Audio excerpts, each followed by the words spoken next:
हमें सुख क्यों नहीं मिल रहा। इस संसार में प्राय सब ये जानते हैं कि हम दुखी हैं।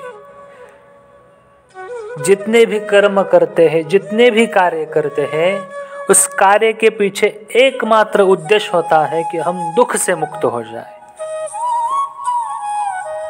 बच्चे से लेकर जवान बूढ़ा एक ही उद्देश्य कार्य करता है कि हम सुखी हो जाए।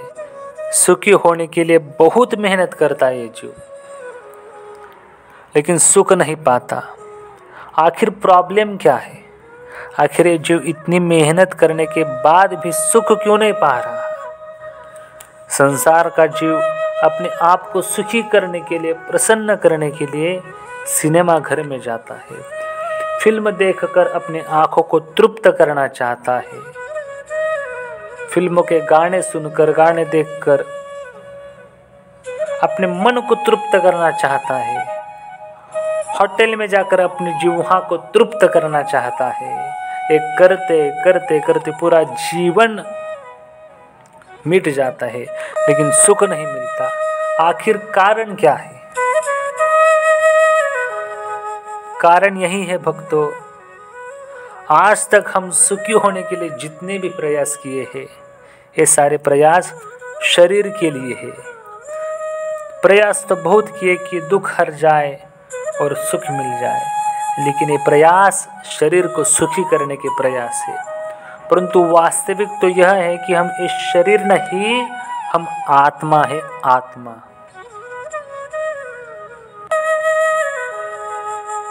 आत्मा ये हमारी वास्तविक पहचान है और सुखी करना चाहते हैं शरीर को। तो कैसे सुखी हो जाएगा ये शरीर, बताओ। एक महात्मा दृष्टांत देते हैं कि एक तोता एक पिंजरे में बंद था। तो मालिक ने देखा कि तोता रो रहा है, तो उसने सोचा कि लोहे के पिंजरे में है इसलिए रो रहा है, तो चलो इसको मैं चांदी के पिंजरे में रख देता हूँ। तो मालिक उसको चांदी के पिंजरे में रखता है, फिर भी वो तोता रोता रहता है। फिर मालिक सोचता है कि चलो इसे हम सोने के पिंजरे में रखेंगे।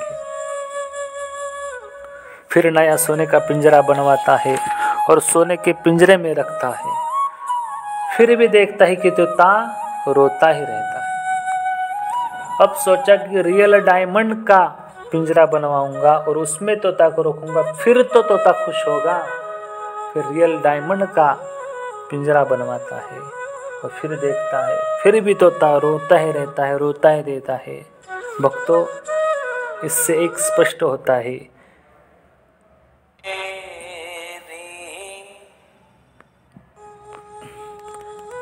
कि बाहर से पिंजरे को कितना भी बदल दे, लेकिन जब तक पिंजरे के अंदर रहने वाले तोते के लिए कुछ नहीं करेंगे, तब तक उनका रोना बंद नहीं होगा, वो सुखी नहीं होगा।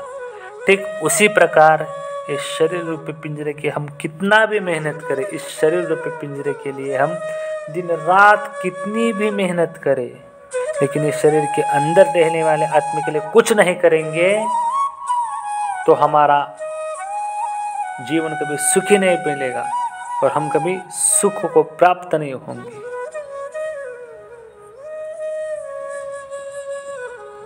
इसलिए आत्मा के लिए कुछ कीजिए। भक्तों, शरीर मिला है आत्मा की उन्नति के लिए, तो इस आत्मा की उन्नति के लिए प्रयास कीजिए। जब तक हम आत्मा की उन्नति के लिए प्रयास नहीं करेंगे, तब तक हमें सुख नहीं मिलेगा।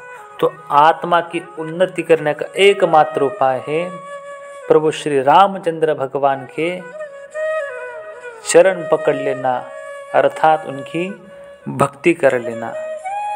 जो भगवान का नाम लेता है, भगवान की भक्ति करता है, अवश्य वो सुखी होता है। उसके जीवन में दुख नहीं आता, सुखी